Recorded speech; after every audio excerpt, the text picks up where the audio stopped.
Muy bien, pues buenas tardes a todos. Vamos a comenzar esta jornada de presentación de la guía Rehabilita Saludable, una guía que nace con el objetivo de ayudar a los técnicos cuando revisan y hacen intervenciones en edificios, en ir más allá de los aspectos relacionados no solo con la eficiencia energética gracias a las subvenciones de los fondos NEXT, sino también en mirar a las personas y mejorar su calidad de vida. Guía que ha contado con la participación de 3 entidades que son el Consejo General de Arquitectura Técnica, el Green Building Council España y AEICE, Clúster de Edificación de Castilla y León. Y para hacer la presentación contamos con la presencia, voy a presentarles directamente a los 3 y luego irán interviniendo de uno en uno, de Alfredo Sanz, presidente del Consejo General de Arquitectura Técnica de España, Dolores Huerta, directora general de GBC, y Enrique Cobreros, director general de AICE. Muchas gracias a los 3 y adelante cuando queráis. Pues muchas gracias, Juan. Buenas tardes y bienvenidos a la Casa de la Arquitectura Técnica, que es la vuestra, porque creo que esto, más que de una profesión, va de una misión compartida. Hace ya tiempo que nosotros pensamos que debemos de intentar trascender lo que es el concepto clásico de una profesión estancada en unas misiones, como digo, muy compartimentadas, y creo que es bueno para todos que compartamos el conocimiento de una forma transversal y que liguemos actividades que al final redundan en el beneficio de la mejor vida de las personas, sobre todo teniendo en cuenta de que somos actores principales de los contenedores en donde las personas pasamos el día de nuestro tiempo. Por lo tanto, partiendo de esa base, partiendo de la base de compartir, de transversalizar los conocimientos, de abrir la participación a todo aquel y aquella que ha querido sumarse, como es el ejemplo de Edificios y Salud, de la publicación anterior y esta, en el que de verdad quiero dar las gracias desde Consuelo Hacha Román, que es el primer nombre por el que resolver, hasta Alfonso Ventura Martínez, que es el último. Pues muchísimas gracias a todos los que habéis participado con vuestros conocimientos y nos habéis hecho partícipes de ello, porque los destinatarios, que como Juan ha dicho, en principio son los técnicos que van a actuar sobre las viviendas, bien dentro del marco del plan de rehabilitación, resiliencia, o fuera de él, porque esto yo creo que trasciende a este impulso administrativo, debe quedar como una cultura ya instalada. Pues, como digo, muchas gracias a todos los que habéis participado. Me reafirmo en que las profesiones debemos de ofrecer soluciones, incluso anticiparnos a los problemas que generan el modo de vida que estamos llevando y contribuir de alguna manera, pues eso, ¿no? Si no a solucionar, a paliar los problemas de la gente, por lo menos no haciendo que esté peor de lo que está. Para ello tiene mucho que ver la forma de los edificios, su contenido, su distribución, su iluminación, la calidad de su aire interior, las instalaciones, los materiales de revestimiento, todas las cosas que habéis analizado, los técnicos que habéis hecho posible esta publicación. Y creo que es muy saludable, ya que parafraseando, ¿no?, el título de la guía, que además de kilovatios hora metro cuadrado se miren los demás parámetros que pueden ayudar a un más, digamos, a un confort de mayor calidad en las edificaciones. Simplemente, pues eso, daros la bienvenida, las gracias. Sé que un montón de gente ha colaborado, sé que la mejor forma de agradecérselo es leyendo la guía y aplicándola. Y sin más, pues le paso la palabra a Dolores, la directora general de GBC. Ya hemos sido compañeros en muchos viajes. Bueno, espero que nos queden muchos más. Efectivamente, pues me reitero en el agradecimiento primero a las 2 entidades con las que estamos colaborando en esta promoción de la edificación saludable y, por supuesto, a todos los expertos que de manera generosa compartís vuestro conocimiento y vuestra experiencia para hacernos aprender a todos. Yo estoy aprendiendo mucho en este proceso también. Me confieso mi falta de conocimientos suficientes, probablemente por una educación que no fue todo lo completa que debería haber sido en su momento.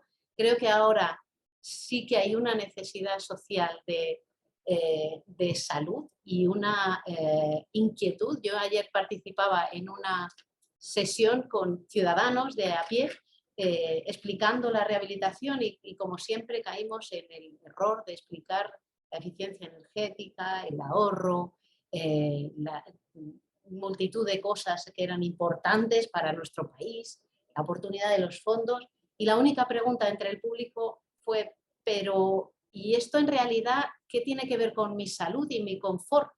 Y dije, pues he vuelto a meter la pata, he vuelto a dar ese mensaje en el que, claro, tenemos embebido nosotros, al menos desde GBC, en el ADN, pero olvidando que todo esto lo hacemos realmente para las personas, por y para las personas, para que vivan y vivamos mejor y para que tengamos derecho a algo que está recogido en la Constitución también, nuestra vivienda y nuestra salud.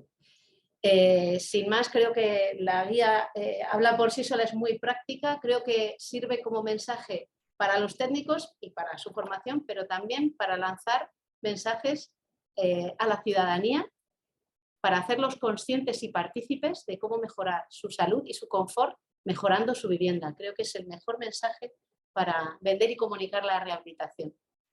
Así que espero que sea de mucho interés a todos los que estáis viéndolo online y de tanto interés como ha sido para los que hemos participado de alguna manera, directa o indirectamente, en su redacción.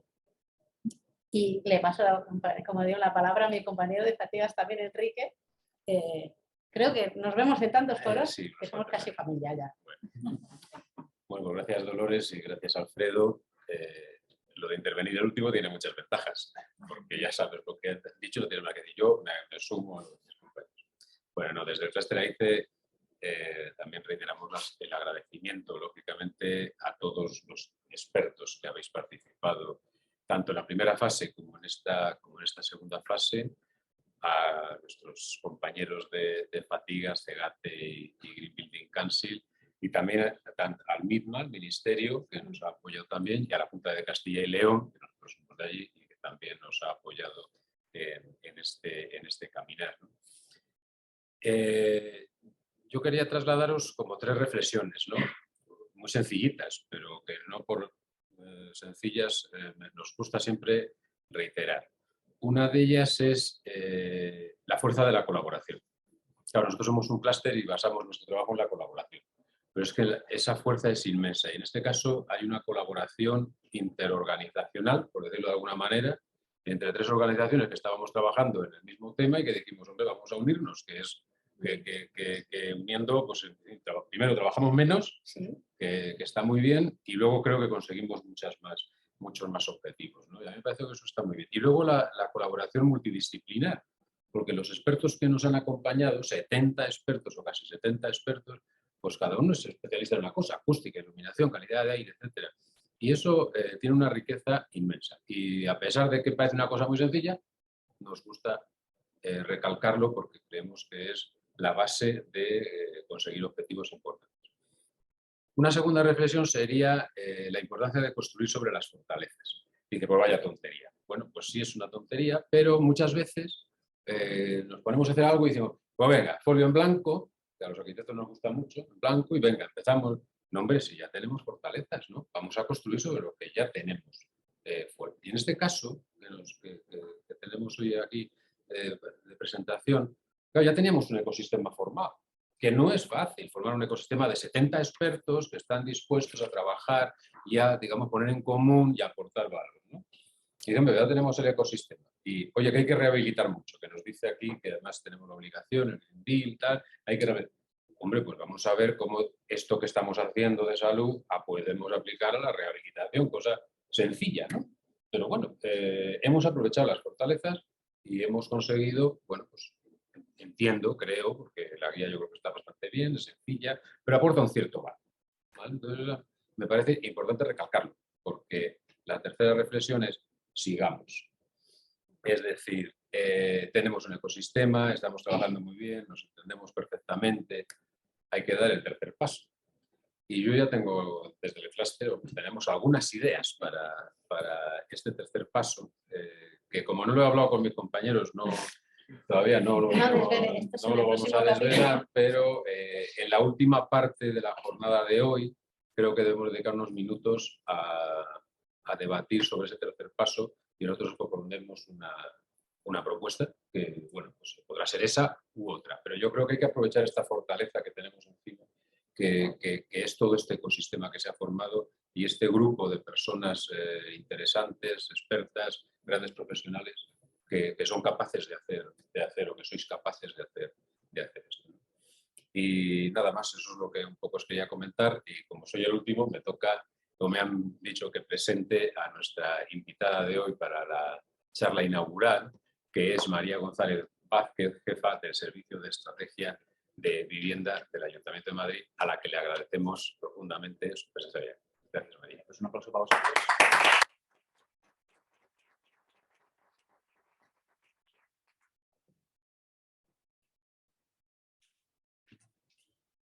¿Tienes presentación? Sí.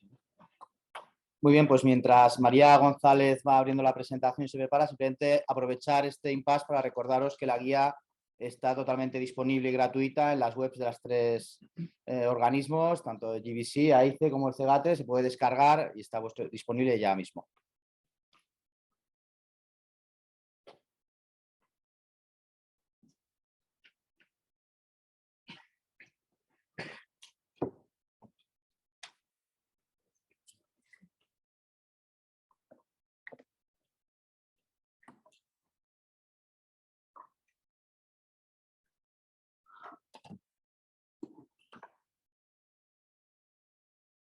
Buenas tardes a todos. Vengo a contaros que el Ayuntamiento de Madrid, desde el área delegada de vivienda, con la Dirección General de Vivienda, Rehabilitación y Regeneración, está trabajando en el proyecto de la ordenanza de las condiciones de habitabilidad de la vivienda de Madrid. En nombre de la Dirección General de Vivienda, Rehabilitación y Regeneración, a la que pertenezco, quisiera agradecer al Foro de Edificios y Salud esta invitación a presentar este proyecto en el que estamos trabajando con tanto entusiasmo y que pone de manifiesto la importancia de contar con un parque inmobiliario de viviendas que cuide de la salud y del bienestar de las personas. Las políticas que el Gobierno municipal está desarrollando en materia de vivienda se gestionan a través del área delegada de vivienda. En 2020 pusimos en marcha el plan Transforma Madrid. Este plan es un proyecto ambicioso que recoge todos los planes y programas en diferentes ámbitos, como son el alquiler, la rehabilitación, la regeneración, la construcción de vivienda pública o las ayudas para adaptar viviendas y ofrecer autonomía personal en el ámbito de la discapacidad. Es un plan, por tanto, que está centrado en el impulso de la rehabilitación, la regeneración urbana y la vivienda.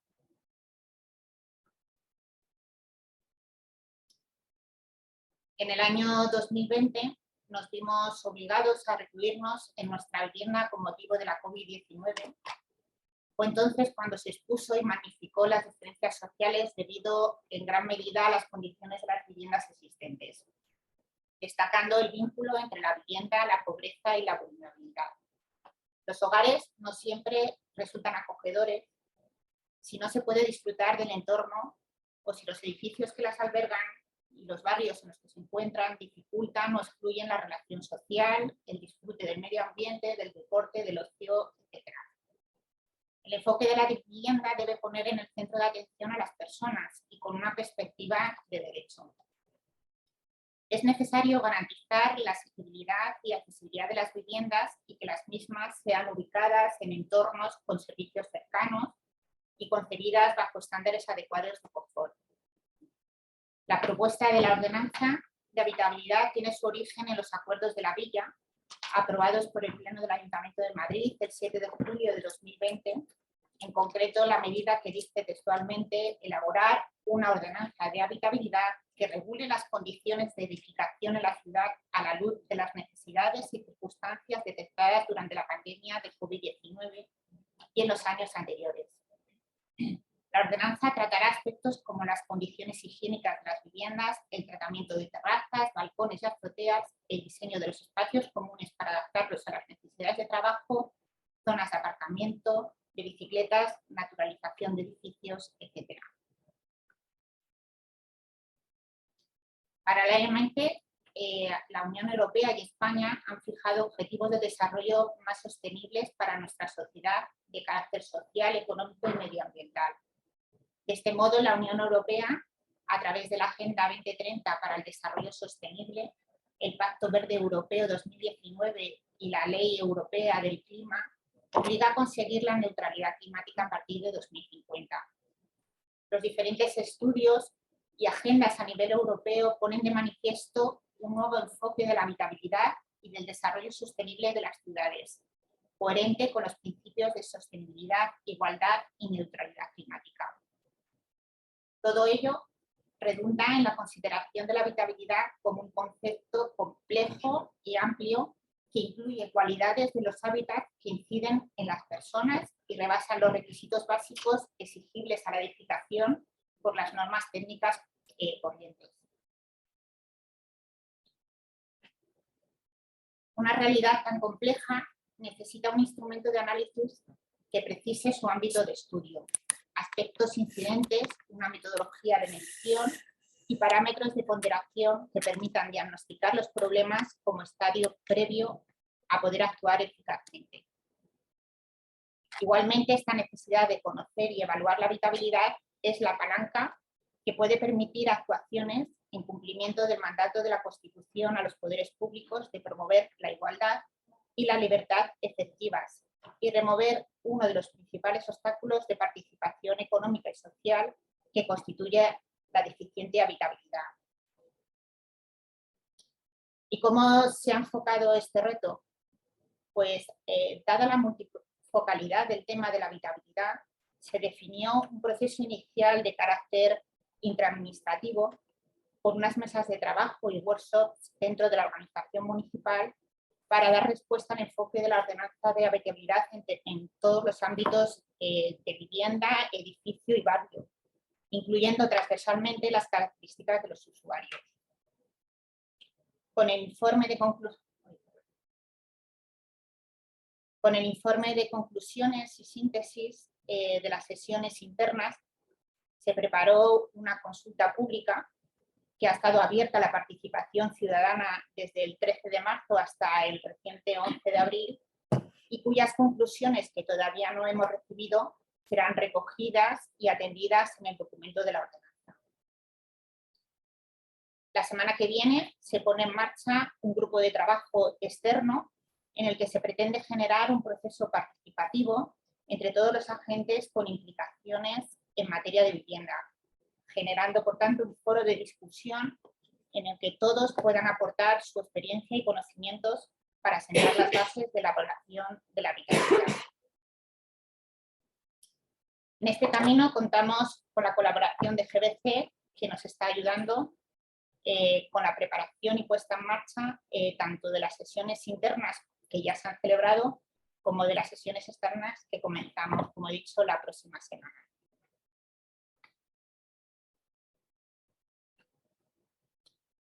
El objetivo de estudio es la vivienda legal, es decir, vivienda legalmente registrada como tal, lo cual excluye a la infravivienda que no reúne las condiciones mínimas exigibles a la vivienda, los asentamientos ilegales y también todos esos espacios, viviendas alternativas, ciertos tipos de cohousing, etcétera, que aun teniendo el uso de vivienda no están registrados como tales. La ordenanza pretende definir y evaluar la habitabilidad de las viviendas y servir de criterio para la canalización de ayudas destinadas a la mejora de las mismas. Para ello se pretende hacer una definición amplia y global de cuáles son las condiciones de la habitabilidad, listar, definir y categorizar todos los aspectos que contribuyen a una buena habitabilidad de las viviendas, edificios y barrios. Establecer criterios de evaluación de cada uno de dichos aspectos que permitan conocer su estado de eficiencia, suficiencia, satisfacción o excelencia. Establecer reglas de evaluación global y resumen de todos estos aspectos calificando la habitabilidad global de viviendas, edificios y barrios.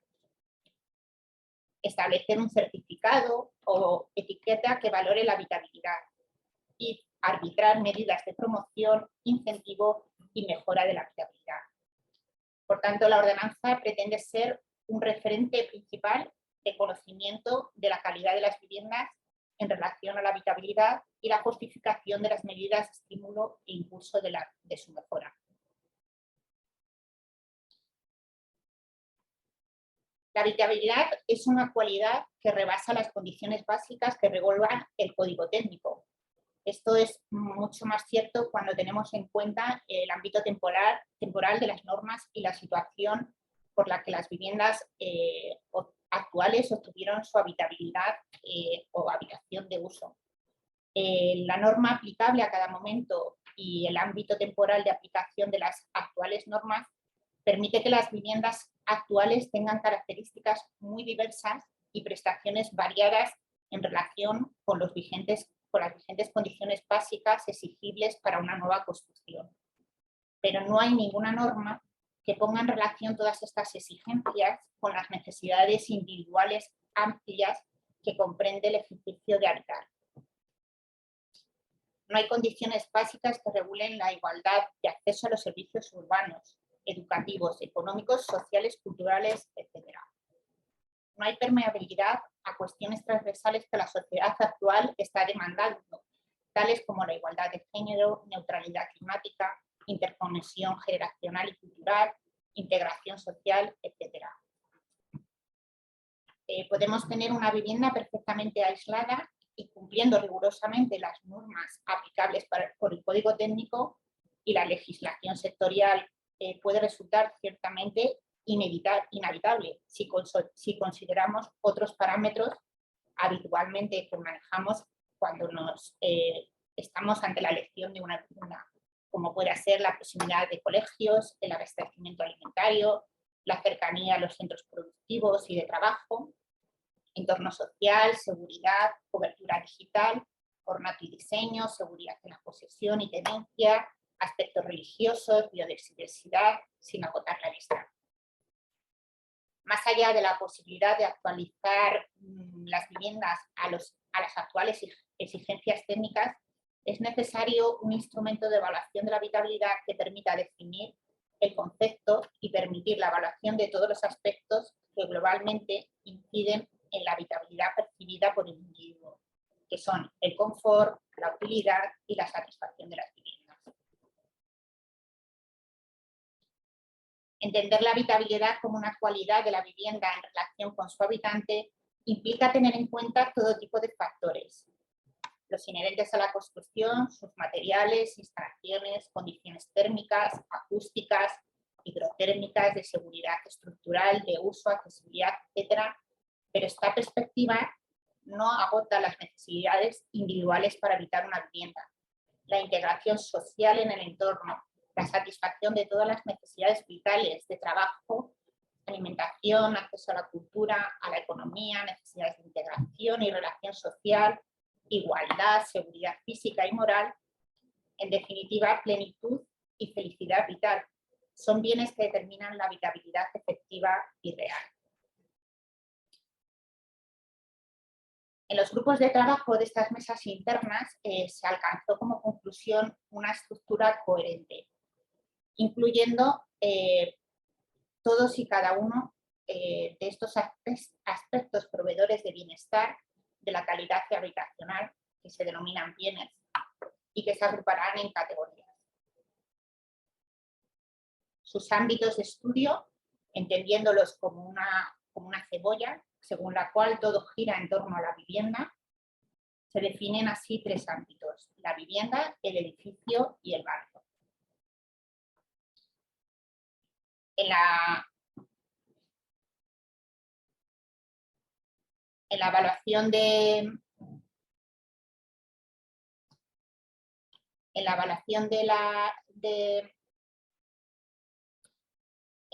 del índice de la habitabilidad se realizará una valoración de cada bien según su nivel en cada ámbito por medio de los parámetros que se definan.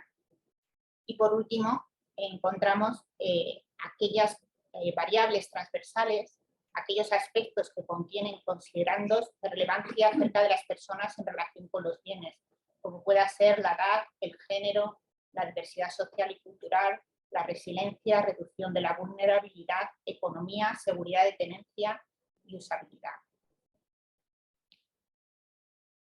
Su tratamiento en cada ámbito podría resultar repetitivo e inconexo y por esta razón se proponen como transversales.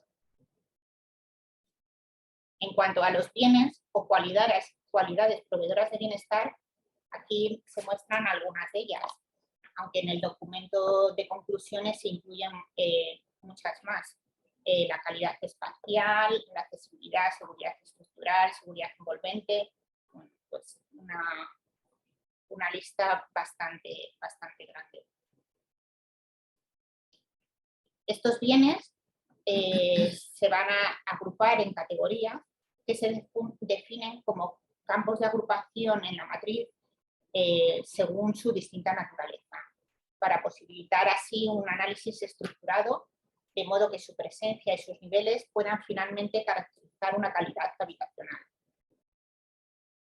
Distinguimos características físicas, servicios, salud, entorno natural, dotaciones y bienestar. Como se ha indicado antes, se establecen 3 ámbitos de estudio.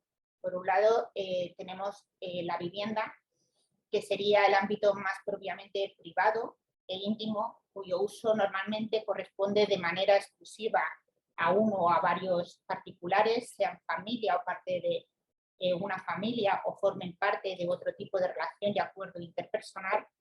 Puede tratarse tanto de una vivienda en propiedad, en cuyo caso posee directamente el derecho a su utilización, o alquilada, en cuyo caso se adquiere del propietario. El ámbito del edificio, como aquel conjunto de viviendas que comparten una propiedad común. El caso más común probablemente sea el de la vivienda colectiva en bloque, donde se comparte envolvente y algunas instalaciones. A los efectos de este análisis, se entiende también como edificio otras agrupaciones de viviendas en otras configuraciones tipológicas, adosadas e incluso unifamiliares exentas, pertenecientes a una propiedad común, como por ejemplo una urbanización privada. Y por último, estaría como última capa de esa cebolla, sería el ámbito urbano cercano, que es el de la propiedad compartida del edificio e incorpora otras propiedades de vivienda, edificios de todos usos, calles y plazas y un conjunto de sistemas y servicios funcionales. En cuanto a la funcionalidad, puede hablarse de un ámbito en torno al edificio a la manera de la ciudad de los 15 minutos, pero se ha optado por la definición del barrio en el sentido identitario. Este conjunto de ámbitos, con todo lo que conlleva, es lo que constituye el entorno construido desde el que pretendemos intervenir. Se han consensuado en estas mesas internas 4 grados de satisfacción de los bienes: deficiente, adecuado, mejorado y plus. Entendiendo por adecuado aquel que cumple unas condiciones básicas que, dependiendo del bien, puede ser acorde a la normativa y, si no existe, bajo criterio consensual. Deficiente sería aquella vivienda que, aun cumpliendo la normativa en el momento de su construcción, no cumple con las condiciones mínimas deseables para el bien en cuestión. El grado de satisfacción mejorado sería aquel que, partiendo de una habitabilidad básica, dispone de una mejora que está dentro de los estándares provistos actualmente. Y por último, el grado plus sería aquel con mejoras relevantes, extraordinarias o más allá de los estándares actuales.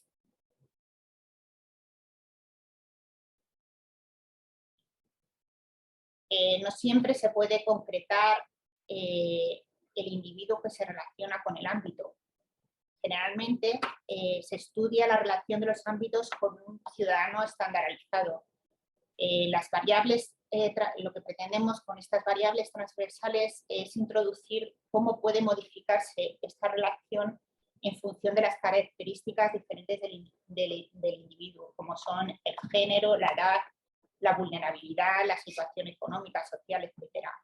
Creemos que estas variables transversales permitirán añadir exigencias a los niveles de adecuación para determinados ocupantes e influir en la evaluación global de la calificación. La ordenanza, por tanto, tiene como objetivo mejorar la calidad habitacional, estableciendo la forma de evaluar o reconocer las condiciones efectivas en cada caso concreto y en cada ámbito aplicable, habida cuenta de la no existencia de otra norma que lo haga. ¿Cómo entendemos que podemos conseguir este objetivo? Pues clarificando el concepto de habitabilidad, promoviendo y aclarando parámetros deseables y mínimos de calidad en viviendas, promover ajustes razonables e incentivar ese objetivo mediante subvenciones. Consiguiendo un diagnóstico de la realidad de la vivienda en el municipio de Madrid, podrán llevarse a cabo incentivos ajustados a las necesidades que existen. Y así tendríamos desglosadas las viviendas categorizándolas en función de su habitabilidad. Así, el ayuntamiento podrá llevar a cabo incentivos ajustados a las necesidades que existen y conseguir el objetivo en el que se viene trabajando desde el ayuntamiento para mejorar la calidad habitacional, como suma ya de los actuales planes que están en marcha, como puedan ser el Plan Adapta, el Plan Rehabilita y Transforma tu Barrio, ya que a través de los programas de ayuda a la rehabilitación entendemos que podemos conseguir mejorar también la habitabilidad de las viviendas en la ciudad de Madrid. Muchas gracias.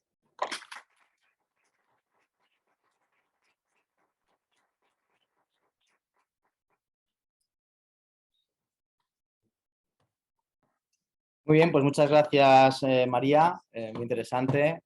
Enhorabuena. Y ahora ha llegado el turno de que los 7 coordinadores de los 7 grupos que han trabajado expongan muy brevemente el apartado en el que ha trabajado su grupo de trabajo. Tenemos unos 40 minutos, así que os pido ser escuetos, pero bueno, tenéis tiempo.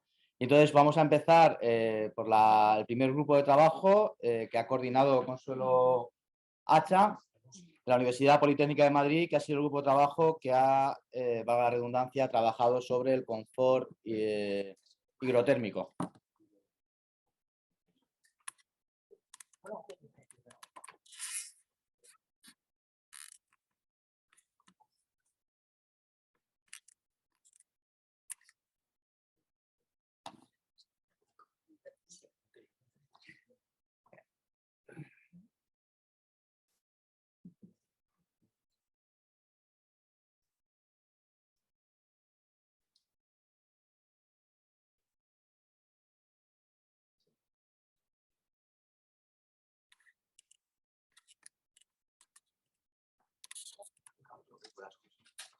Bueno, pues buenas tardes a todos. Me toca empezar a mí, con lo cual, pues lo primero de todo, lo que voy a hacer es salir del programa, evidentemente, a ver si soy capaz otra vez de meterme sin gafas. Ahí. Aquí. Bueno, lo primero, pues agradecer a todas las personas que han sido las que han organizado todo esto y por los que estamos todos aquí. Me imagino que hay nombres que omito. Desde luego de todo este grupo, pues me gustaría señalar y matizar el trabajo de Julia, que ha sido la que más ha sufrido a nuestro grupo y sobre todo a mí, porque es a la que tenía de contacto. Como no, también agradecer a todos los que han participado en este grupo. En la primera fase éramos muchísimos más, en esta segunda fase hemos llegado menos. Y bueno, pues agradecer el trabajo también y la paliza que les he dado constantemente con las fechas de entrega. Y como no, pues a todos los que estamos aquí, asistentes, escuchándonos. Bien, el grupo que yo he coordinado es el Grupo de Bienestar Hipotérmico. Mi nombre es Consuelo Hacha, soy doctor arquitecto, profesor titular interino de la Escuela de Arquitectura. Y bueno, he coordinado yo este grupo, como cualquiera de los que han participado en él podían haberlo hecho, pero me tocó a mí coordinarlo. Nosotros lo que hemos intentado es, a través de los 2 conceptos fundamentales que se han manejado, y es que las personas tienen que habitar en los edificios y que no se deben perder las condiciones, en este caso, de confort hidrotérmico. Hemos manejado, por lo tanto, sobre todo parámetros de temperatura y humedad. En este sentido, los dos escenarios que nosotros planteábamos, por una parte, eran las condiciones de invierno y por otra parte, las condiciones de verano. Entonces, expongo aquí muy brevemente pues, cuáles han sido los puntos de partida para después poder entender pues, cuáles son los resultados que han aparecido en esa guía. Con respecto a las condiciones de invierno, pues está claro que todas las personas lo que hacemos en invierno es abrigarnos. Hace frío y por lo tanto tenemos que abrigarnos para no perder nuestras condiciones, nuestra temperatura. Al final el edificio tiene que hacer exactamente lo mismo, abrigarse. Bueno, la segunda pregunta que siempre nos hacemos es, bueno, ¿y qué me pongo? O sea, está claro que me tengo que abrigar, pero ¿qué me voy a poner? Entonces ahí, si ya nos centramos solamente en lo que es los edificios, la respuesta es muy fácil, hay que aislar. Hay que aumentar la resistencia térmica de nuestras envolventes, porque es la única forma de que no se pierdan las condiciones de confort. Mantener la temperatura en el interior es caro y por lo tanto no tenemos que permitir que este flujo de calor se nos escape.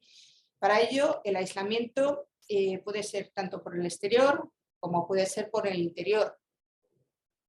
Todo lo que es aislar va a ser bueno. Cada uno va a tener sus ventajas o va a aportar algo más.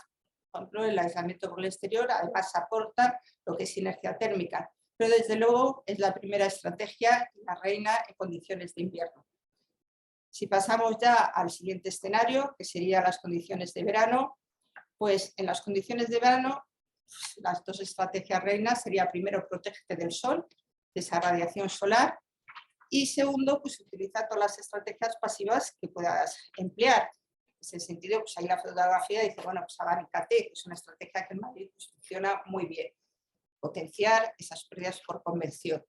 Si todo esto lo llevamos al edificio, al final los edificios tienen que hacer exactamente lo mismo. Se tienen que proteger de la radiación solar y tienen que fomentar la ventilación. En ventilación no me voy a meter, porque después hay otro grupo que ha tocado ese tema perfectamente y muchísimo mejor de lo que pudiéramos hacer nosotros. Pero sí la protección solar de esas envolventes térmicas. Entonces, ¿qué tendríamos que hacer? Bueno, pues si fuera un edificio de nueva planta, desde luego cuidar mucho las orientaciones, pero estamos hablando de edificios a rehabilitar, por lo tanto la orientación viene dada. El siguiente paso sería, pues según las orientaciones, tratar qué sistema de protección solar sería el más adecuado. La protección solar, pues evidentemente puede ser por el exterior, puede ser por el interior, puede ser fija, puede ser móvil, pero en el fondo tenemos que intentar protegernos de esa radiación solar, que nosotros por latitud pues tenemos una radiación solar bastante buena. Y esto es de lo que ha partido ese grupo. A partir de estos datos de partida, pues hemos intentado buscar soluciones que se puedan aplicar al parque de todas las viviendas. Y nada más.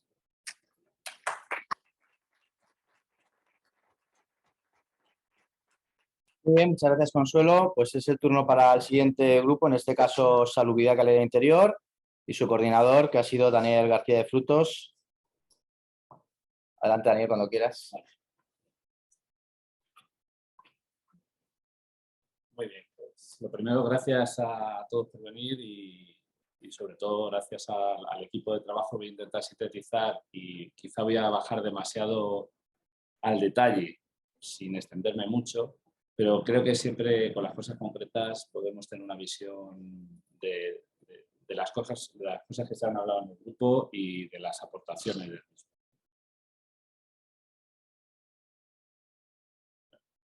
Bueno, ya sabéis que yo soy un poco redundante con este tema, si me habéis escuchado, ¿no? Que estamos en esa transición del verde al azul. Seguramente Green Building Council a lo mejor acabe siendo Green Building Blue. Green and Blue Building Council. Y entonces nos gustaría llegar a este punto pues, por la vía de los hechos, es decir, ya directamente intentar, gracias a las tres instituciones que se han juntado, pues dar un paso de gigante, ¿no? que sea incluso un poquito más rápido de los avances que se han producido con la construcción ecológica.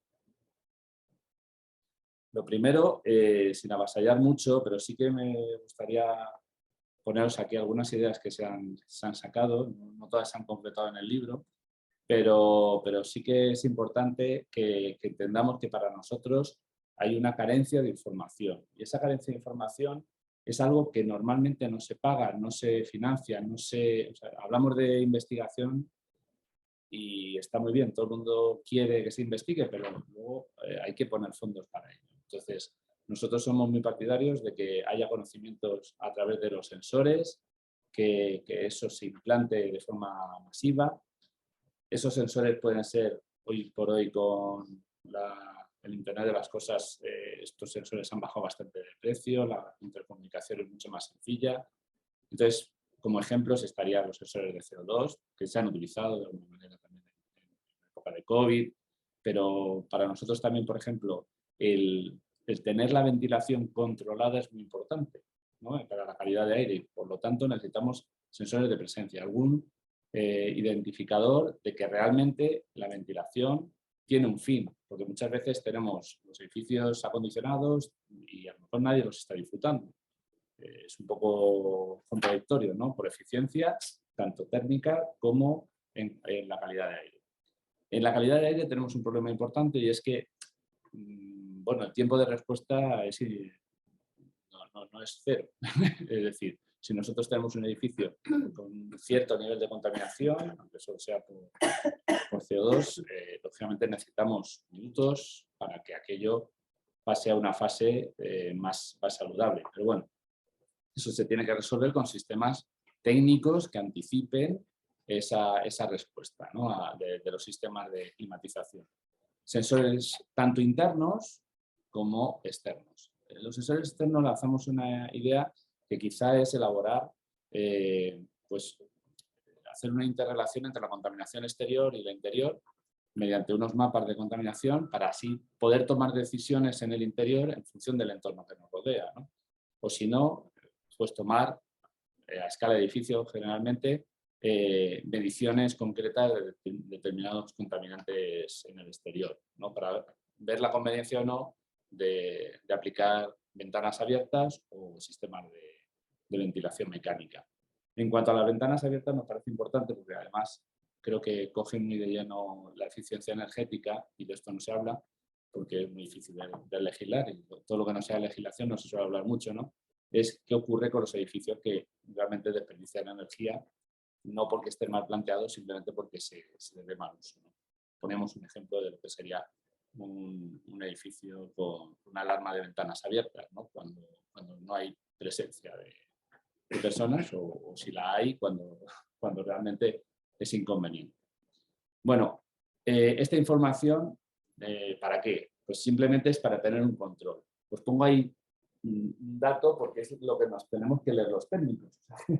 Nos tenemos que leer la información de lo que es un transmisor que mide los niveles de CO2, hasta qué nivel los mide y qué pasa con esa información, qué decisiones se trasladan de ese nivel de detalle. Eso, algún técnico tiene que tomar una decisión conforme a esa información. Bien, queremos tener controlada la ventilación, tenemos que tener controlada la calidad de aire porque nos queremos adaptar al medio. Yo creo que en esta filosofía se ha movido siempre las tres instituciones que se han juntado, ¿no?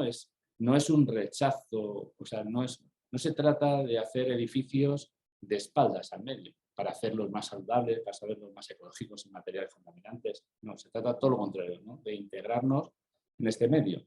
¿Qué ocurre? Que bueno, la ventilación es uno de los elementos críticos que vamos a tener de interrelación con nuestro entorno, ¿vale? Ideas que se plantean en este supuesto de adaptación al medio. Bueno, pues en vez de hacer soluciones de ventilación, pues estamos hablando de edificios ya construidos. No siempre todas las soluciones son viables o son ajustes razonables. Pues quizá ir cuarto por cuarto en vez de hacerlo a nivel de vivienda o hacer una ventilación a través de fachada en vez de solo por cubierta. Bueno, son soluciones que se pueden plantear, ¿no? Evidentemente a través de los huecos.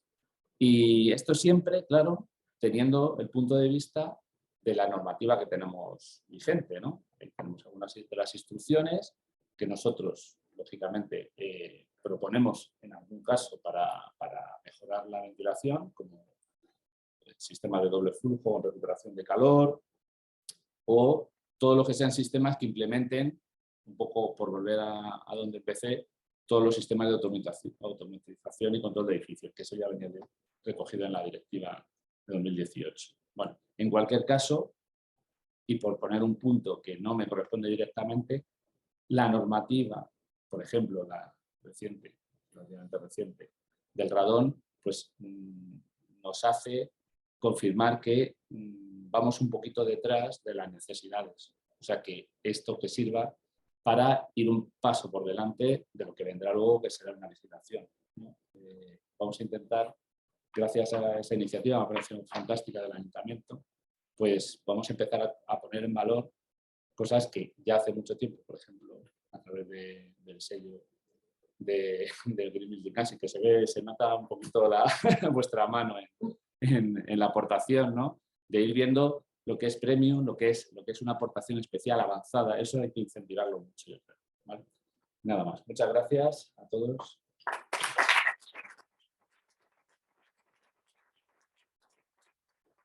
Muy bien, gracias Daniel. Pues nada, ahora toca el turno al grupo de trabajo que ha trabajado en calidad y confort acústico, a Ana Espinel.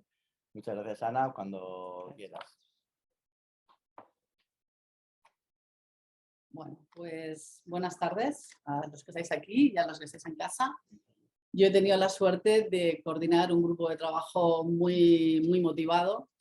Los acústicos en España somos todavía poco visibles y poco visibles también en el mundo de la rehabilitación de edificios, tanto en la construcción de nuevas como en la rehabilitación que hoy nos toca, ¿no?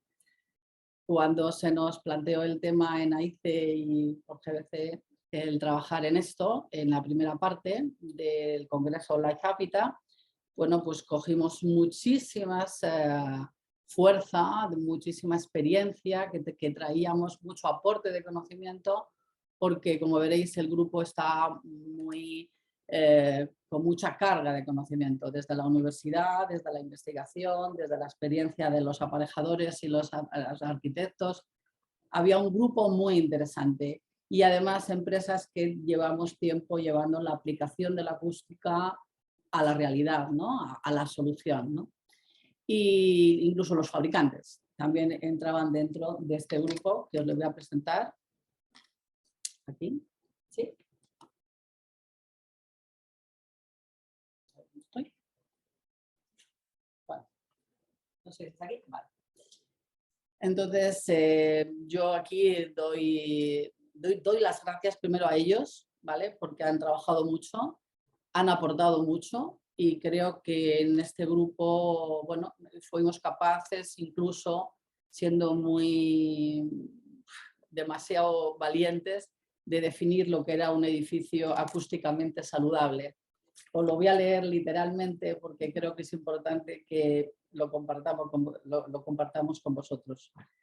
Un edificio acústicamente saludable es aquel que se diseña, construye y en el que se controlan las condiciones acústicas de forma sostenible, garantizando un aislamiento acústico óptimo para proteger a las personas usuarias frente al ruido y que mantienen los acondicionamientos acústicos en sus recintos interiores con el objetivo de prestar el confort adecuado en las actividades actuales y futuras de sus usuarios, generando espacios saludables y confortables.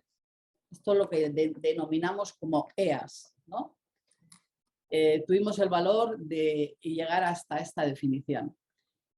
Bien, yo quiero contaros cuáles eran los objetivos cuando nos plantean hacer esta guía de recomendaciones que nosotros habíamos evaluado con anterioridad y ha aportado datos tan importantes como cuáles eran los ruidos que las personas percibíamos en las edificaciones, ¿no? ¿Por qué esas bajas frecuencias de los ruidos eran los que más nos molestaban?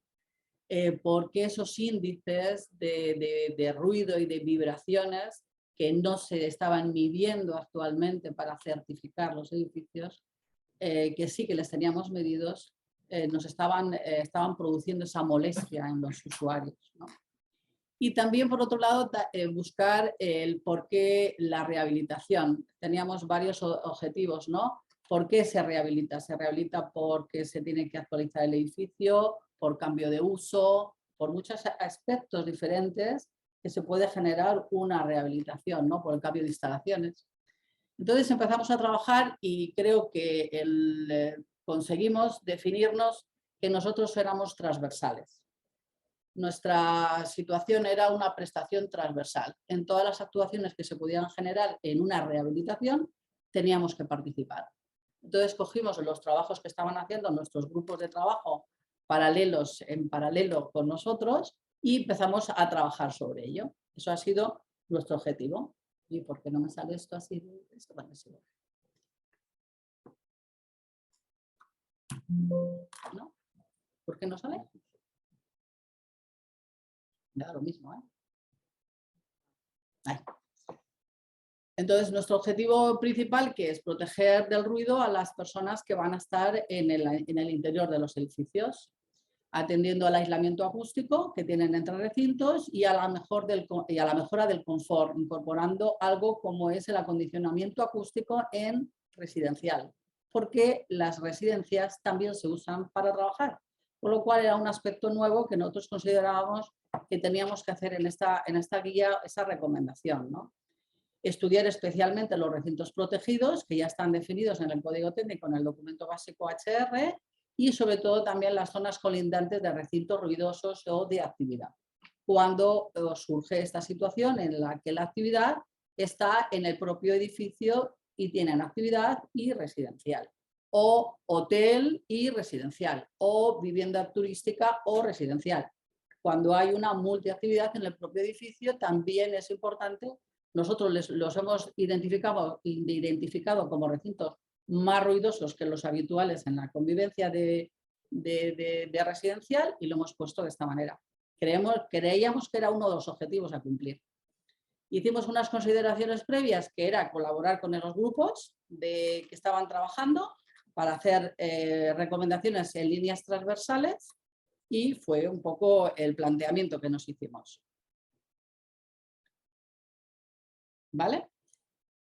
¿Qué actuaciones ha tenido el grupo? ¿Qué estudios o qué conclusiones hemos ido sacando durante las reuniones que hemos podido ir haciendo, ¿no?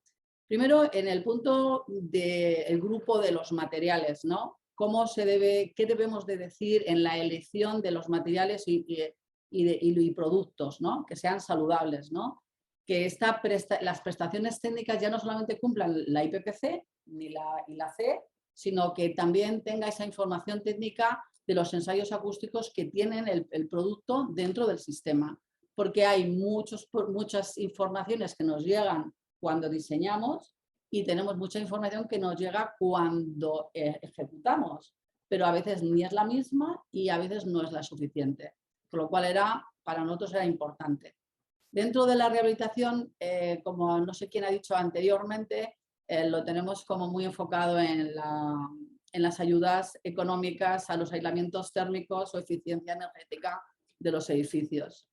Nos estamos dando cuenta, los acústicos, que estamos haciendo mediciones en estas rehabilitaciones, que realmente no se está cumpliendo con la acústica. Se están haciendo inversiones importantes para mejorar el edificio en la eficiencia energética o en el acondicionamiento térmico y finalmente tenemos unos resultados incluso con efectos negativos, ¿verdad? Entonces, esta guía lo que pretende también es poner en atención al técnico diseñador y al técnico ejecutor que estas instalaciones, pongo aquí alguna, como algún sistema de carpinterías y vidrios, un problema de conexión entre el muro y la carpintería, un problema de conexión de las cavidades que se generan en los sistemas ventilados, ¿verdad? Creando a veces efectos resonadores,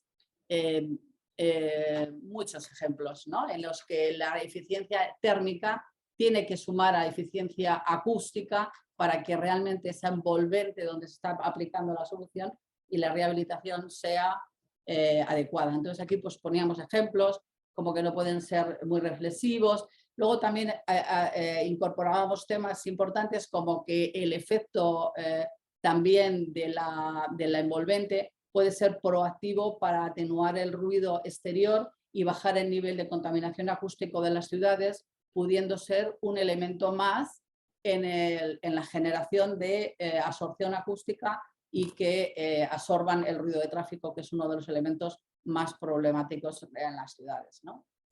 ¿Vale? Ahí continuamos. En el grupo... Anda, por favor. En el grupo que han estado trabajando en el tema de instalaciones es uno de los puntos más claves dentro del edificio. Fijaros, la mayoría de los ruidos percibidos por las personas dentro del edificio, sean del uso que sea, se reciben a través de las instalaciones. Instalaciones maquinarias, salas de máquinas, salas que acogen las maquinarias y las conducciones. Nosotros creemos que es uno de los puntos clave para que el edificio pueda tener ese bienestar y que esa percepción de las personas no se tenga por esto. Y además es sencillo, es de las partes más sencillas que se pueden tratar, porque hay mucha información, hay mucho trabajo sobre esto y hay una sistemática importante para utilizar elementos como silenciadores, apantallamientos, amortiguadores. Hay mucho elemento en acústica para poder incorporar a las instalaciones de los edificios para que esa percepción de las personas sea diferente. Entonces, bueno, es un planteamiento, ventilación, ascensores. Hemos puesto ejemplos que cuando lo leáis, pues lo veráis. Aquí se está viendo cómo en una medición, en un control, se ve el punto caliente del foco de una conducción de clima, ¿no? Se ve cómo también se fotografía el ruido, igual que las cámaras termográficas, tenemos cámaras de acústica. Lo acabo rápido. Ya, perdonadme, en instalaciones también lo que os estaba diciendo, de clima. Otras actuaciones, pues sí que hemos tenido en cuenta para dar recomendaciones lo que son espacios diferentes a lo que pide el código técnico, como son los portales, los accesos, la distribución interior de los pasillos y las distribuciones en planta y el uso que los usuarios, las personas, el manual que el usuario tiene que tener para que compre electrodomésticos que no son de alto nivel, ¿no?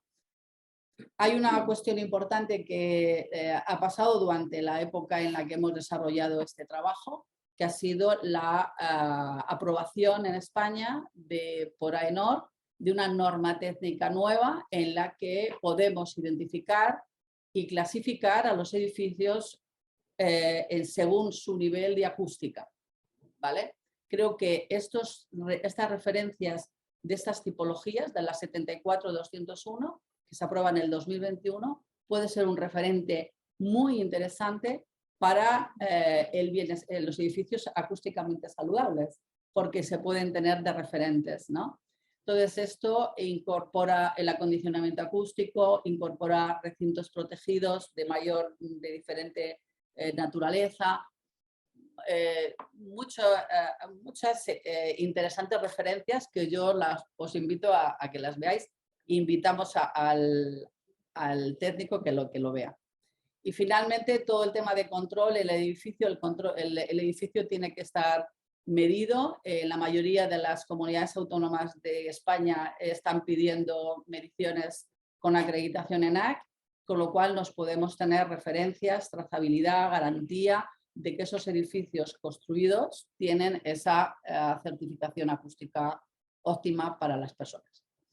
Y por último, daros las gracias, por supuesto, y contaros una cosita solo, me dejas un poquito, que es que, dado que estamos en el mes de abril, que se celebra el Día del Ruido el día 26, miércoles 26, bueno, pues os recomiendo y os invito a que en vuestras organizaciones pues tengáis ese minuto de silencio y esa sensibilidad para que los acústicos a los que nos dedicamos a ello, pues sigamos trabajando en ello y que vosotros estéis también sensibilizados con ello, ¿eh?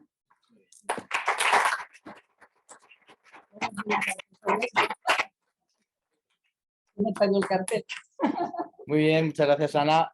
Pues nada, el siguiente grupo de trabajo es el de iluminación y en este caso el coordinador es Alejandro Payán de Tejada del Consejo General de Arquitectura Técnica. Gracias, Juan.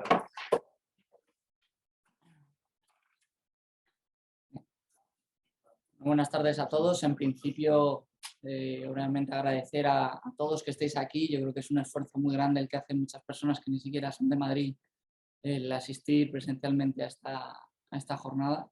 Por lo cual, muchas gracias. Muchas gracias a todos los que estáis detrás de la pantalla, escuchándonos en este reto, ¿no?, que tenemos. Todo el mundo habla del reto de la eficiencia energética y de la descarbonización a 2050, pero esa transición turquesa que comentaba antes el compañero también está ya pisándonos los talones.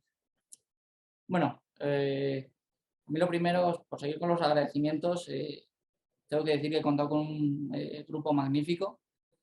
En este caso estuvimos 5 personas más, yo como moderador, de distintos ámbitos, tanto de la empresa como desde la universidad, perfil más técnico, perfil más fabricante, con lo cual ha enriquecido el debate de una manera pues muy grande, ¿no? Y nos ha permitido llegar a puntos de diálogo que jamás, vamos, yo por lo menos me hubiera imaginado. Todo esto lleva detrás, claro, un trabajo, como han seguido obviamente todo el resto de grupos, de reuniones telemáticas, porque cada uno es de su sitio y hay que juntarse en algún sitio, correos inmensos de, oye, mira, he visto esto, cuando salió el año pasado, o hace 2, si no me equivoco, perdón, la nueva UNE 12464, que regula todos los parámetros de iluminación que tienes que tener en cuenta, por lo menos para tener un mínimo. Y por supuesto, pues la revisión continua del documento, de las soluciones que hemos estado mirando y que, bueno, hemos consensuado y hemos plasmado en la guía. Yo no voy a entretener mucho. Lo primero que salió en el debate era que esto está enfocado a viviendas con un fondo que es los fondos Next Generation. Vale, tenemos en muchas de las partes donde vamos a intervenir, tenemos una ventaja que antes no teníamos o que no teníamos en Obra Nueva, que es que conocemos al usuario que nos encarga este trabajo.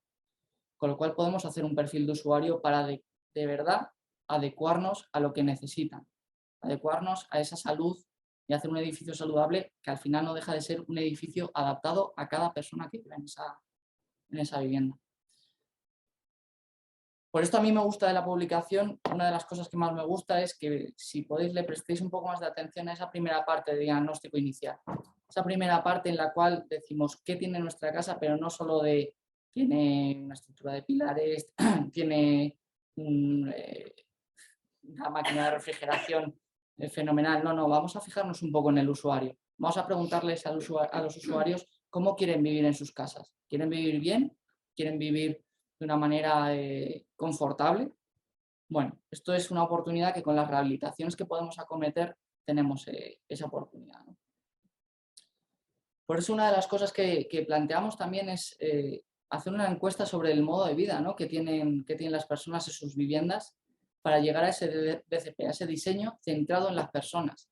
No vamos a hacer un edificio que cumpla con la normativa. Yo creo que el reto es conseguir un edificio que cumpla con su función, que es proveer de habitabilidad y salud y bienestar a la persona que va a vivir dentro o a las personas que van a vivir. Para esto tenemos que conocer pues, su rutina diaria. No es lo mismo una persona que está 8 o 9 horas en una oficina que una persona que está todo el día fuera. En nuestro caso, en el caso del grupo de trabajo de iluminación, la exposición a esa iluminación natural, que es la que más percibimos como saludable por tener todo el espectro, es importante saber cuánto tiempo estamos expuestos a esa iluminación para que después con esa luz artificial, con esa iluminación eléctrica, mejor dicho, podamos complementar esas necesidades que tenemos para respetar nuestros ritmos circadianos. Por lo cual, bueno, que menos que preguntarle, oye, ¿cuáles son tus horarios de sueño? ¿Cuál es tu lugar de trabajo? ¿Dónde trabajas? ¿Trabajas en una oficina? ¿Trabajas fuera? Y cuando tú estás ocioso, ¿no?, esos pocos momentos que tenemos ahora los técnicos para estar ociosos, ¿qué es lo que haces? ¿Qué impacto lumínico recibes? Esto es una cuestión que yo creo que tenemos la oportunidad de saber y que con esto también se puede aprender del usuario y crear a la larga mejores edificios. ¿Cómo hacerlo? Bueno, hay muchas cosas que tú puedes hacer en una edificación en cuanto a iluminación, pero voy a dar 2 o 3 pinceladas, después la guía las aumenta, con lo cual os invito a todos a que lo leáis. Es gratuita, está en la versión digital en las páginas de las 3 entidades, me imagino que por el chat ya lo han dicho, pero os lo recuerdo. Entonces, bueno, vamos a potenciar esos espacios biofílicos, por ejemplo, si tenemos que actuar en carpintería, vamos a potenciar esas vistas a la naturaleza, ¿no? O vamos a proveerlas de alguna manera cuando tengamos que diseñar una rehabilitación integral, no sé. Algo que podamos hacer que la persona cuando esté mirando por la ventana, ahora que parece que el teletrabajo también se está instaurando un poco más, pueda mirar por la ventana y sentirse bien consigo mismo, ¿no? Esto está más que comprobado por el mundo científico. El control solar, no queremos todo el rato una luz natural que venga y te sature tu ritmo circadiano, por decirlo de alguna manera, ¿no? Sino que vamos a intentar controlar esto para que estemos, cuando tenemos que ir a dormir, tener una luz más tenue, más cálida, con la cual nos ayuda a dormir, y cuando tengamos que estar más activos, más enérgicos, aprovechar esa iluminación natural o tener una luz un poco más fría, ¿no? El aumento de la superficie, que a veces, bueno, tiene alguna traba, puede ser burocrática, pero también es importante manejar un poco la superficie de huecos para proveer de iluminación natural a la persona que vive dentro. Lo que os decía antes, cuando no llegamos con la iluminación natural, podemos llegar con la iluminación artificial. No es lo mismo, ni mucho menos, pero sí que podemos llegar a proveer de salud y bienestar lumínica a nuestro usuario. Como por ejemplo, una combinación de temperaturas. Tú llegas al baño y dices, bien, tengo una luz que es fría, pero es que a lo mejor yo me he levantado por la noche, y esto pasa mucho con personas de la tercera edad que se levantan al baño por la noche. Nosotros no queremos tener una luz fría que les despierte, porque después les cuesta mucho coger el sueño. ¿Por qué no cogemos y ponemos 2 tipos de iluminación con 2 tipos de interruptores? Me parece que es una actuación mínima y que puede ayudar muchísimo a la calidad de vida de una persona que, bueno, ya suficiente tendrá con haber vivido todo lo que haya tenido que vivir, ¿no? Por último, la automatización. Creo que lo comentaba también el compañero antes, ¿no? La automatización es una clave en todo esto. Si queremos mezclar el reto turquesa, le voy a empezar a llamar ya, de juntar la eficiencia energética con la salubridad, necesitamos una ayuda. Nosotros no somos inteligencias artificiales y ahora mismo, a día de hoy, visto lo visto, ahora mismo saben hacer de todo, con lo cual vamos a intentar aprovecharlas y utilizarlas como herramientas. No hay que empezar por que alguien nos diga lo que tenemos que hacer, pero sí que automatizar ese control solar, por ejemplo, que es una cosa medianamente ya común en edificios de uso terciario, podemos incorporarlo a esas rehabilitaciones que hagamos. Y bueno, no quiero dar más la vara, le dejo paso a mi siguiente compañera. Muchas gracias a todos por venir. Gracias, Alejandro. Pues ha llegado el turno del grupo de trabajo Ergonomía, Movilidad y Accesibilidad, que ha coordinado María Carmen Fernández de la Fundación OCE. Gracias, Carmen. Bueno, pues buenas tardes a todos, a los que estáis aquí y a los que estáis online. Esto es una muestra de todo lo que está cambiando en nuestra sociedad, ¿no? Y cómo funciona lo híbrido. Como ya han dicho todos los anteriores, agradecer a las 3 entidades que, bueno, pues que tuvisteis esta idea, que creemos que es magnífica y que ha hecho que nos juntemos un montón de personas y seamos capaces de llegar a un fin que bueno, que todavía no hemos llegado, según ha dicho antes Enrique, pero que ha ido muy bien. Evidentemente, tengo que empezar diciéndoos quién han sido los componentes de este supergrupo, super equipo que hemos formado. Desde que cuando empezamos hemos estado casi los mismos, salvo bueno, 2 personas que por circunstancias no han podido participar. Bueno, aquí están las personas que hemos estado esta vez, salvo José Luis Morencia, que es fisioterapeuta. Los demás somos todos arquitectos técnicos, con lo cual en nuestro caso no ha habido mucha variedad que quizás nos hubiese, bueno, pues a lo mejor venido bien, pero la verdad es que hemos trabajado muy bien y siempre todos bastante responsables y muy compenetrados. La metodología que utilizamos, pues bueno, empezamos con una reunión de trabajo. Sobre esa reunión de trabajo, que fue fantástica, o sea, yo tengo que decir, me acuerdo que cuando íbamos a empezar me escribió Alejandro y me dijo, ¿ya os habéis reunido y tal? Digo, pues vamos a empezar hoy, luego te cuento. Cuando terminé, era tarde, pero le escribí y le dije, estoy encantada, ha salido fenomenal. Bueno, ella estaba emocionada y por eso se lo quería contar. Y es verdad, fue una reunión muy productiva en la que sacamos muchísimas cosas. Luego lo que hicimos fue preparar un cuadro de todas las actuaciones que habíamos visto de accesibilidad que podían ser compatibles con otras mejoras energéticas. Nos hicimos unas puntuaciones para que cada uno valoráramos y diéramos una puntuación a las actividades o a las acciones que habíamos sacado con el fin de tener unas prioridades que ahora os enseñaré en el cuadro. Bueno, luego tuvimos la reunión en la que todos interactuamos y nos mezclamos con distintos grupos y bueno, pues finalmente creamos un documento final que fue el que enviamos, en el que hicimos nuestras aportaciones. ¿Qué es lo primero que partimos? Pues bueno, como acaba de explicar muy bien Alejandro, en el caso de la ergonomía, la accesibilidad y la movilidad, evidentemente, como en el de todos, pero aquí fundamental, lo más importante es conocer al usuario, ¿no? Las necesidades que tiene y cómo es. Y también conocer cómo está avanzando la sociedad, ¿no? Cada vez somos personas más mayores porque, bueno, pues por el tema de la sanidad, pues tenemos una vida más larga, hay muchos inmigrantes, hay muchas viviendas en las que solamente vive una persona, bueno, pues por cómo se va dando la sociedad, y entonces pensamos que todas estas personas que conviven diariamente en sus viviendas y sobre todo van a querer vivir el mayor tiempo posible en sus viviendas, lo que necesitan es que su vivienda sea lo más cómoda posible, ¿no?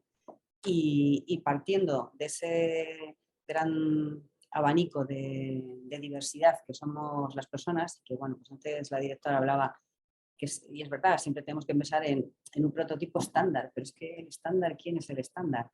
Hoy estándares hay pocos, sobre todo en cuanto a la persona, ¿no? Todos somos diversos. Bueno, pues partiendo de esa diversidad, lo que hicimos fue crear 3 tablas, una para zonas comunes, otra para lo que es el propio interior de la vivienda y luego una cosa que llamamos pues otras cuestiones anexas o mixtas. Bueno, como veis, fuimos analizando, íbamos haciendo como un recorrido desde que llegábamos al acceso al edificio, todo lo que nos íbamos encontrando y luego en esa valoración que os dije que cada uno puntuamos porque veíamos la viabilidad técnica, la viabilidad económica y qué grado de prioridad dábamos a la actuación que habíamos puesto.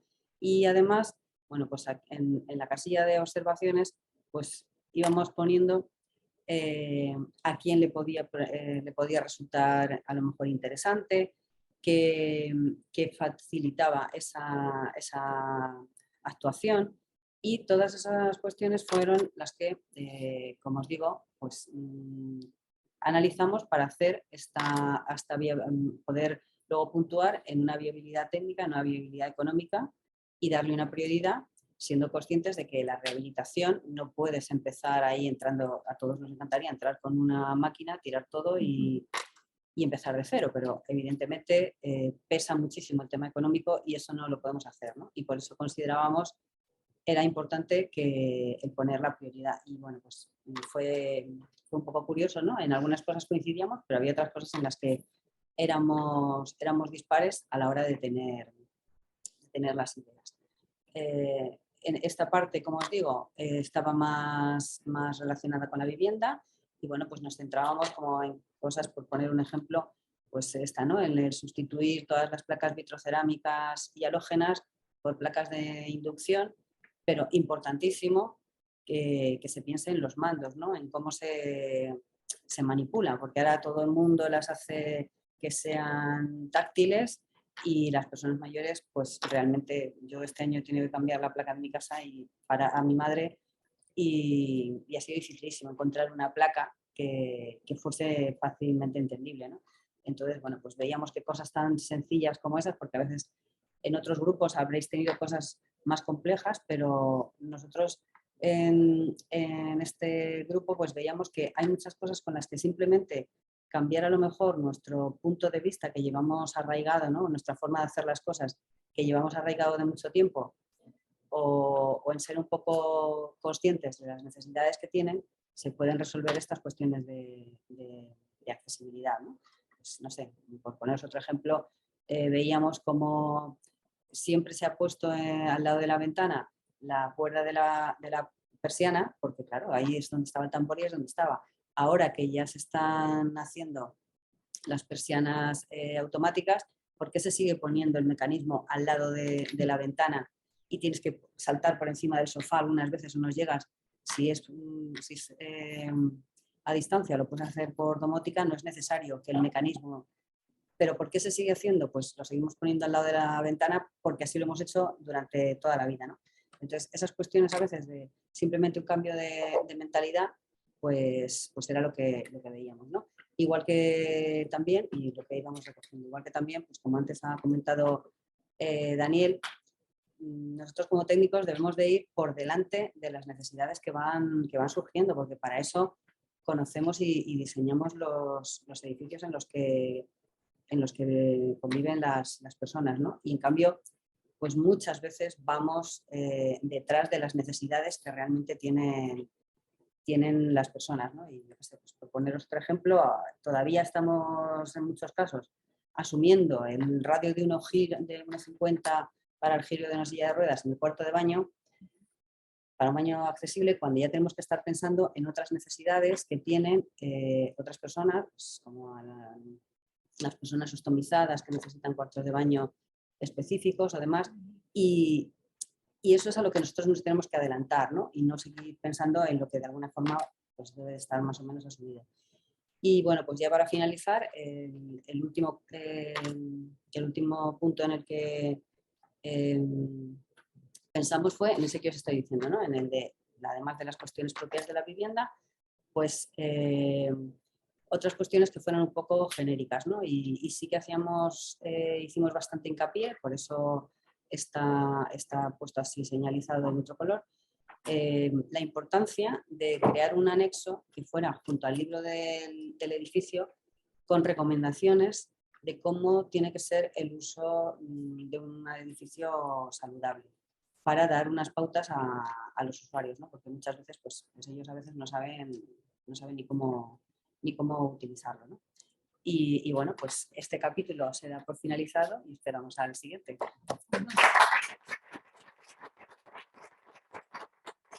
Muy bien, muchas gracias, Carmen.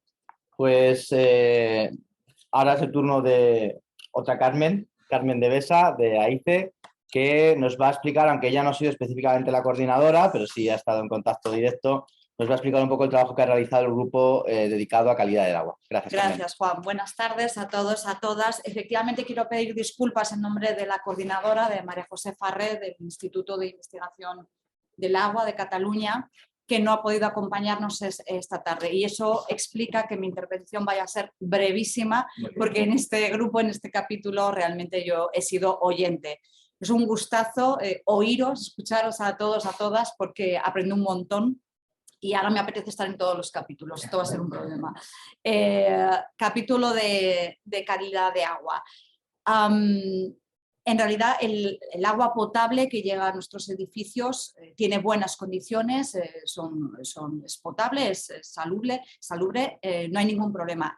Caben mejoras, evidentemente, reducir niveles de cloro, niveles de cal, pero el problema se produce en el punto de uso, en la entrada al edificio. Ahí es donde puede haber, incorporarse compuestos peligrosos, sobre todo por un mal mantenimiento de los sistemas y sobre todo por la edad del edificio, que tenga materiales muy antiguos que ya están en desuso, como el plomo, que sí que producen esos problemas de salud. Resumiendo, cuando se acomete una rehabilitación de un edificio, algunos de los parámetros a tener en cuenta serían, por ejemplo, el índice de Langelier, que realmente mide un tema de pH que no es un problema de salud, pero sí ataca a los materiales. Por eso el capítulo de calidad de agua tiene relación con el capítulo de materiales. Y por lo tanto, si se va a acometer esa rehabilitación, sí se debe tener en cuenta este índice para proteger a las propias tuberías, no tanto a la salud de las personas. En las viviendas muy antiguas, anteriores al código técnico, conviene asegurar que no existen conexiones cruzadas entre las tuberías de agua de consumo y las de eliminación de aguas residuales. Parece ser que no es tan poco habitual como sería deseable. Además, los sistemas de almacenamiento de agua deben estar intactos y no estar expuestos a la entrada de contaminantes microbianos o químicos. Otro punto que quiso resaltar el grupo de trabajo fue, porque se encuentra muy habitualmente en las inspecciones, revisar que no se producen retornos de agua en los aparatos y equipos de la instalación. Y hay un tema muy importante que no se suele tener en cuenta cuando se acometen las rehabilitaciones, que es el confort por las variaciones en el nivel de presión en los edificios de varias plantas. Debe diseñarse a la hora de acometer la rehabilitación de manera que se reduzcan al mínimo esas variaciones de presión que producen disconfort. No es un problema de salud en el sentido de contaminación de nada, sino de confort del usuario. Y finalmente hay una serie de medidas muy fáciles o muy sencillas, que son instalación de sistemas como filtros de todo tipo, descalcificadores, etcétera, que son muy fáciles y que deben recomendarse ante cualquier reforma, por pequeña que sea. Y esas serían básicamente las recomendaciones del capítulo de calidad de agua. Genial, pues muchas gracias. Muchas gracias, Carmen. Estupendamente explicado. Y bueno, y por último, pero no menos importante, nos queda el grupo de trabajo de electroclima, cuya coordinadora ha sido Sonia Hernández. Sonia, cuando quieras. Gracias. Buenas tardes. Quería agradecer en primer lugar, bueno, me ha tocado el capítulo del patito feo, ¿vale? El patito feo que nadie quiere hablar de este tema. Y ya, bueno, de manera accidental en cierta manera, porque no iba a coordinar en la primera parte del foro, ¿no? En el primer foro de edificio y salud, acabé coordinando ese capítulo porque fueron, bueno, por diversos motivos, y ahora pues evidentemente he seguido. Y bueno, es un tema que es controvertido, es incómodo, nadie quiere hablar de él, hay mucha desinformación o información diversa y hace que todo el mundo se sienta como que no quiere saber nada, pero me parece que es un tema que tenemos que afrontar. Podemos generar una discusión o un diálogo en el que hayan distintos puntos de vista, es constructivo, quiero decir, en iluminación, en calidad del aire. Habrán siempre personas que pensarán que cuál es el límite de CO2, 700 ppm, 1500, hay muchas normativas que nos dicen unas cosas y otras. Estamos en ese camino, pues pongamos también encima de la mesa estos aspectos, ¿no? Entonces, insisto, hemos de trabajarlo sin dramatismo, ¿no? Y evidentemente sin negar la tecnificación. O sea, evidentemente la tecnificación está aquí, hay un montón de procesos en los que estamos metidos y no se tiene que negar, pero no tiene por qué negarlo, pero simplemente pues, podemos tener en cuenta algunas consideraciones. Y lo que hemos intentado hacer en este grupo tan pequeño, que básicamente pues, está Itziar Iriarte, que es una arquitecta de Navarra, Paula Rivas, Alejandro y yo en este grupo. Bienvenido quien quiera participar si esto continúa, pero os agradezco que no haya desaparecido a pesar de esta controversia, ¿vale? Y a ver si hay más gente que se anima y no le tiene miedo. Entonces, hemos intentado pues, ponerle un poquito de luz desde esta coherencia. O sea, hemos de entender que el espectro electromagnético es muy diverso, es muy amplio. Nadie cuestiona, y sobre todo desde la última actualización del código técnico, porque antes todavía podía ser cuestionable, ¿no? El hecho de que la radiación ionizante tiene unos efectos biológicos y la queremos controlar. Nadie cuestiona que una parte muy pequeña, que es el espectro visible, tiene una influencia muy grande a nuestros ritmos circadianos, ¿no? Y a través de la iluminación cronobiológica. Pero a partir de aquí sí ya entramos en los infrarrojos, perdonadme, en higrotermia. O sea, nuestro gran radiador es el sol. Y la manera que tenemos de captar la radiación a través de nuestra piel y que llega a nuestros huesos es una radiación infrarroja. Toda climatización que no sea radiación infrarroja estimula nuestra piel, pero no tiene ese efecto penetrante, ¿no? Entonces, si vamos abriendo, ¿no? Campos o frecuencias del espectro electromagnético, estamos viendo que tiene una influencia sobre nuestra biología y que estamos diseñados en base a estas variables físicas. Pues en las más bajas frecuencias tenemos muchas frecuencias ahí dentro, no quiero entrar en detalle, pero de las más bajas son las, dijéramos, derivadas de los campos eléctricos que pueden, bueno, pues que pueden derivarse de las instalaciones eléctricas de las viviendas, y dentro de las bajas frecuencias están las altas frecuencias, que serían las derivadas de, en general, los sistemas de telecomunicaciones. Entonces, hay mucha evidencia científica que dice que sí, que mal, que bien, que este límite, que el otro. Evidentemente, solamente que haya una evidencia que nos diga algo contrario, ya lo tenemos que poner encima de la mesa y puede haber ese debate y ese diálogo constructivo. Aquí os he puesto, bueno, 3 documentos, que hay muchos más, ¿no? Donde hay evidencias de esos impactos sobre nuestra biología, ¿vale? Incluso, ¿no? Tenemos bueno, no quiero entrar, EuropaEM, que es pues un recopilatorio de la Sociedad Europea de Salud Medioambiental. Después también tenemos el informe Bioinitiative, que es un recopilatorio de muchísimos papers que evidencian estas relaciones y que se van actualizando, ¿no? Tenemos aquí pues informes del año pasado, se van actualizando. Y después en el centro una resolución del Parlamento Europeo del año 2011, donde es mucho más complejo, pero que nos vienen a aplicar el principio de ALARA, de lo más bajo posible, ante un interrogante, porque realmente no, o sea, sabemos, pero no llegamos a saber porque estamos, ¿no? Porque la latencia de estos impactos, sobre todo cuando estamos sometidos a muchos otros impactos a nivel químico, ¿no? A nivel de volátiles, persistentes, radiaciones, estamos sometidos a mucha variabilidad, es difícil sesgar y hablar solamente de causa-efecto en uno de estos aspectos, pero ya, bueno, tenemos indicios que nos llevan a aplicar el principio de precaución. Tenemos un reglamento que ya pone unos límites de exposición, ¿vale? Que son legales, pero después tenemos otras muchas referencias que nos hablan de otros límites de exposición recomendables que no son legales, pero que son mucho más bajos, incluso por la propia OMS. Entonces, dicho esto, ¿no? Las personas que formamos parte de este grupo, que estamos, bueno, hay gente de todo, ¿no? Pero quiero decir, no somos investigadores en bioquímica ahora mismo, las personas que forman este grupo. No podemos decir, este es el límite a partir del cual hay o no hay efectos biológicos, pero lo que sí que podemos hacer como diseñadores, como arquitectos, como aparejadores, interioristas, diseñadores en general, es intentar aplicar ese principio de precaución en el diseño arquitectónico, ¿vale? Y eso, si tenemos ese conocimiento, lo podemos aplicar. Si no tenemos el conocimiento, pues hacemos así como a ciegas. Entonces, hay muchas cosas que se pueden tener en cuenta. A nivel de instalaciones eléctricas, primero, hay un incumplimiento sistemático del reglamento electrotécnico de baja tensión y de sus instrucciones técnicas complementarias.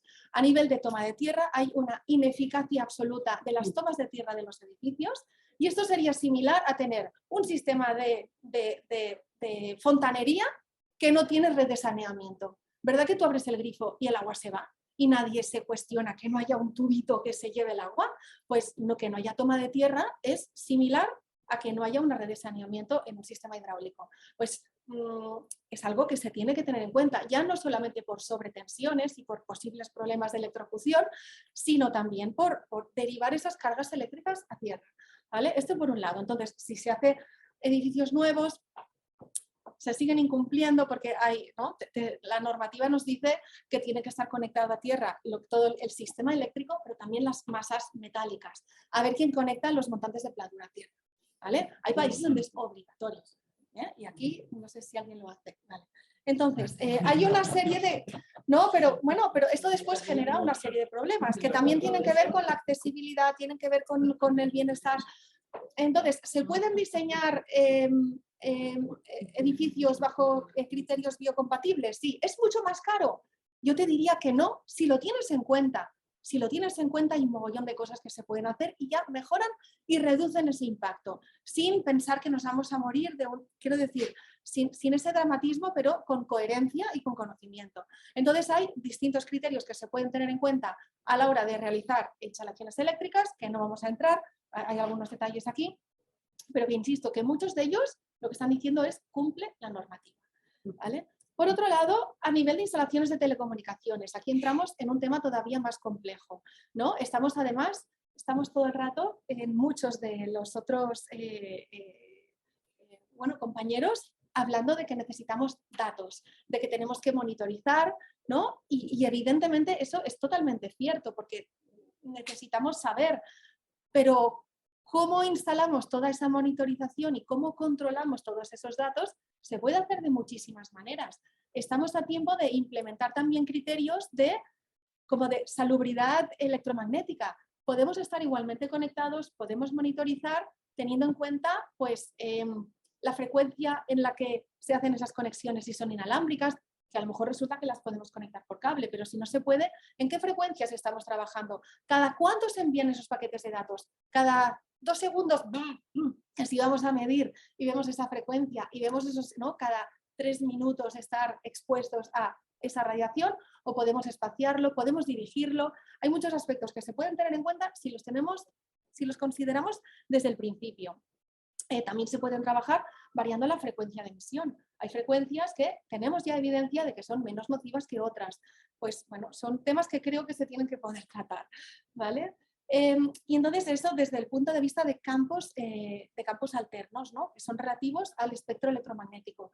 Por otro lado, dentro de los campos continuos, fuera del espectro electromagnético, está la electricidad estática, que también está presente en el síndrome de edificio enfermo, en la lipoatrofia semicircular como enfermedad, pero ya no solamente en edificios donde se ponen estas etiquetas, sino muchas veces en edificios de manera anónima, no se sabe, pero en rampas, o hay un disconfort, ¿no? Hay como unas cargas eléctricas ¿no? que están generando esa tensión eléctrica entre iones positivos y negativos en el aire, derivados de la climatización, de la fricción que generan pues, esa climatización y esa ventilación sobre superficies sintéticas. Hay materiales que se cargan y que son disipativos, pero que no se conectan a tierra, entonces no tienen capacidad de derivar. Bueno, entonces, como insisto, hay como cierta desinformación y son temas que no gustan, pues los tenemos ahí como un poco tabú. Entonces, un poco la conclusión es que hay muchas maneras de poderlo trabajar con coherencia, como con positivismo y con un poco de responsabilidad. Así que es lo que hemos intentado pues un poco añadir y espero que eso que no os rinda, o sea, que sigáis acogiendo este tema. Gracias. Gracias, Sonia. Bueno, pues nada, agradecer a todos los ponentes. Esperamos los ponentes los asistentes que os haya gustado las ponencias. Esperamos que os guste la guía y esperamos que la guía Aquí estoy. Que la guía cumpla su objetivo, que no es otro que ayudar a que los edificios se rehabiliten mejor y sobre todo buscar que los edificios sean más acogedores, más confortables y más salubres para sus ocupantes. Muy bien, pues muchas gracias a todos.